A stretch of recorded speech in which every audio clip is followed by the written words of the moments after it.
c'est vrai que les incidents que nous avons connus sur le TVR, qui est un matériel extrêmement dégradé aujourd'hui, mais bon, qui existe aujourd'hui malheureusement sur la métropole, euh, font que la situation du plan de transport a été revue, de telle sorte que l'on puisse faire le maximum pour faire un emport global des usagers du Grand Nancy. C'est une situation qui va durer, mais qui va évoluer, c'est-à-dire que nous prenons vraiment des dispositions pour que les choses puissent s'améliorer.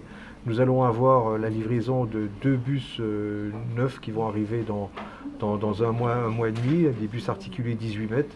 Nous allons aussi un plan de transport où on a fait certes une rupture de charge au vélodrome de Vendœuvre, mais qui permet d'avoir une situation où un TVR fonctionne entre Mouzin-Pré et le vélodrome tous les 9 minutes, ce qui emporte aujourd'hui pratiquement le même nombre d'usagers que nous avions une semaine avant ces incidents.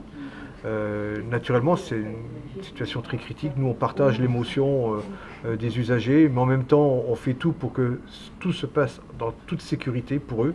Donc c'est pour ça que nous mettons en place un plan de transport qui soit certes plus contraignant, mais qui permet malgré tout de pouvoir réaliser ce que nous faisons en ce moment, c'est-à-dire l'emport de l'ensemble des usagers qui se présentent devant les stations. Alors, avant les incidents, nous avions de toute façon mandaté un audit auprès d'un organisme spécialisé qui a détecté des difficultés sur 3 rames, mais en nous disant que le TVR pouvait circuler jusqu'en 2023. Ça de manière très précise, avec un minimum d'observation et d'entretien, ce qui a été fait.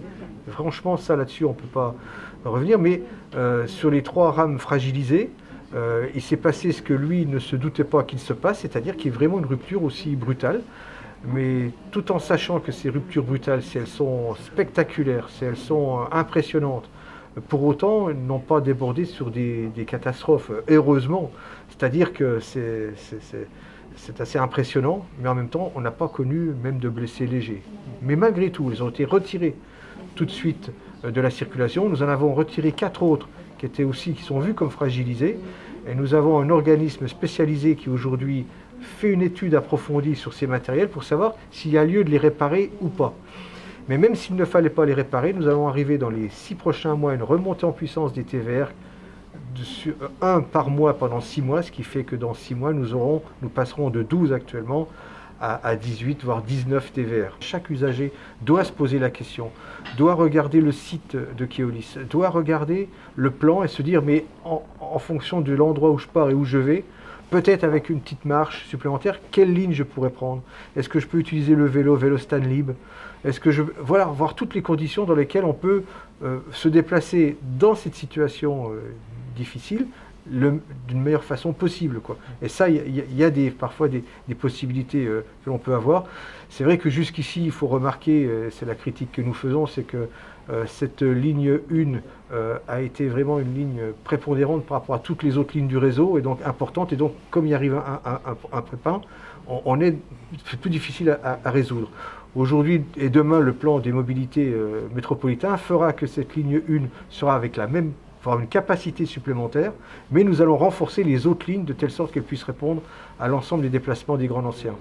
Alors cette ligne, quand on dit qu'elle doit durer jusqu'en 2023, c'est au premier trimestre 2023, c'est pas jusque fin 2023, c'est-à-dire qu'on commence à voir le bout du tunnel, et elle pourra tenir jusqu'ici, oui, c'est ce qu'en tout cas nous ont dit les audits, qui vont être corroborés par un autre organisme qui nous est demandé par les instances nationales, parce que les instances nationales se sont aussi penchées, sont venues chez Keolis, ont observé et ont demandé une enquête supplémentaire sur les autres rames en circulation.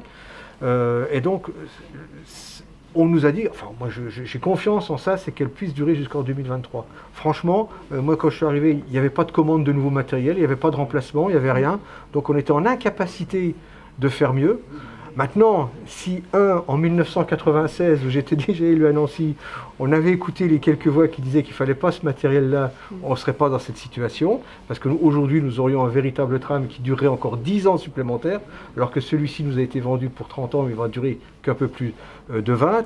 Et puis naturellement, Caen, qui avait le même matériel que nous, lui, il y a 5 ans, il a passé au tramway aussi, quoi. Donc, quelque part, oui, il aurait fallu fallait s'y prendre avant. Mais voilà, moi je ne veux pas revenir sur ces questions-là. Moi, ce que je regarde, c'est l'avenir, c'est au présent, comment faire le mieux que nous pouvons, et pour l'avenir, vraiment de revenir à un plan de circulation et des matériels qui soient réellement en capacité d'emmener les grands océans et tous ces visiteurs.